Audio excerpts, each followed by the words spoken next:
we had so many people in the industry that I thought, why not have a similar kind of council so that we can work directly with the industry and do so in a good collaborative way. And it was one of the best things I did in my last year as governor, and here we are 25 years later, and it's going great guns. The founding of the Business Council, it was the 20th anniversary of Earth Day. There was great citizen support and awareness of the damage that had been caused from decades of neglect. Environmental law really exploded with the Clean Air Act, Clean Water Act, and other environmental legislation. And then in 1980 was Superfund, and all of that created a tremendous new industry of environmental consulting and other environmental practitioners. But there was no organization really that brought them together. So the Environmental Business Council of New England was the first one in New England that served that function. When we talk about the environmental industry, we're not just talking about consultants like us, because there are, as we can see, a lot of lawyers involved as well. And government agencies, Massport, banks, accounting firms, we're all in this together. There is strength in Mass, and the strength of the council and the opportunities that the council brings because of its visibility in the community affords significant opportunity for the members so that they in fact can address the issues that are of concern to them. Our members all share an interest in connecting to other people that are working on projects similar to what they're working on. They also share an interest in knowing the regulatory developments, which historically has been a driver for the industry. And of course, they all like to network. They love to network. Since our founding of the EBC, it's always been important to have groups, committees that worked on issues. Belonging to a professional organization like the EBC is part of your education in many ways, because you cannot do your work if you're not sharing with other people. And since I have started to participate in panel programs, organized programs, and now I'm a member of the board, and I'm the chair of the Energy Resources Committee. When I was U.S. Attorney, before I was governor, I brought the suit to compel the cleanup of Boston Harbor. I grew up on freshwater fishing.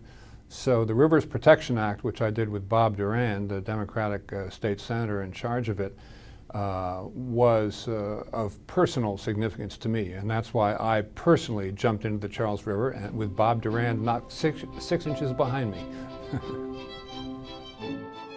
The Big Dig and the harbor cleanup were two of the biggest public works projects in the history of the Commonwealth, and frankly in the history of any state.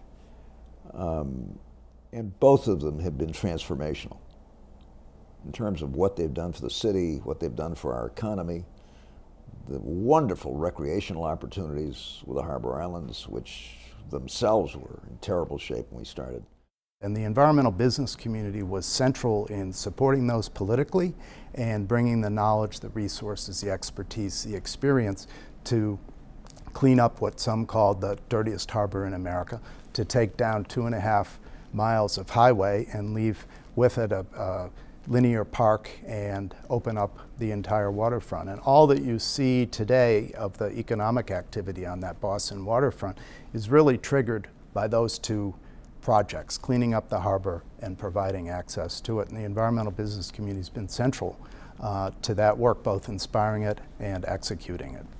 Going forward, there will be a changing of the guard. A lot of the practitioners today are people who started their practices, whether they're consulting or law, economics, in the 1970s.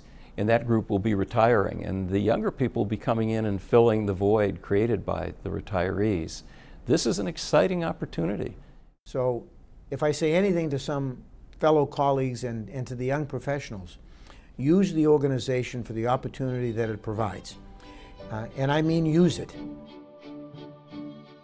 Over the last 25 years, we've accomplished a lot on the environmental protection front. But the next 25 years are going to really be up to the folks in your generation, the younger environmental professionals. So, Valerie, what do you see in the future, and why did you join EBC? So I got involved with EBC because for my clients, the environment and energy are huge challenges. The energy industry is facing enormous challenges as it tries to diversify our generation sources. You know, I find a lot of value in the people that attend these events, that are involved in this group, and I try to use them as resources as much as I can, because that's where I learn. We still have many contaminated rivers, sediments that are just nasty, and many sites like that, you know, as regulation gets more and more complex, it becomes more and more difficult and complex to do these projects, and we need to kind of maintain steam going ahead. I think we're going to start to see more computer science engineers, for one thing, involved in EBC as the tech industry continues to grow and to specialize.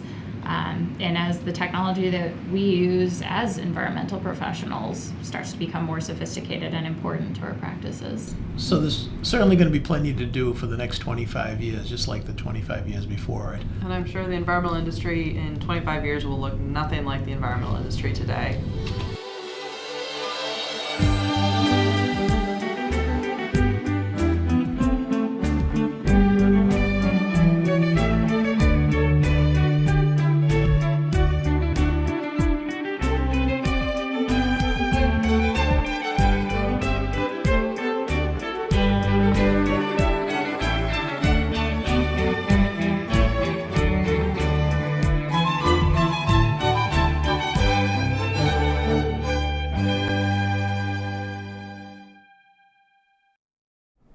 Happy birthday, Environmental Business Council. This has been an exciting 25 years.